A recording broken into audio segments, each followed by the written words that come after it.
Did you tweak Wikipedia settings and now the page looks totally wrong? Reset everything to factory defaults in under 1 minute.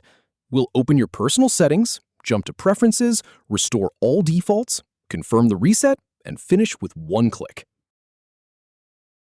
Click your Personal Settings to open the menu.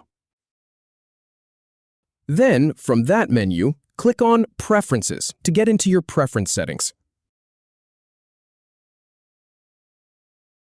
Now, click on Restore All Default Preferences in all sections to start the reset process. Check the Yes, I want to reset my preferences box to confirm.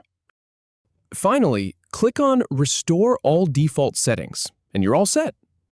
If you have any feedback or if any info is inaccurate, please leave a comment below. We'll do our best to answer or redo the video if needed. Thanks for watching.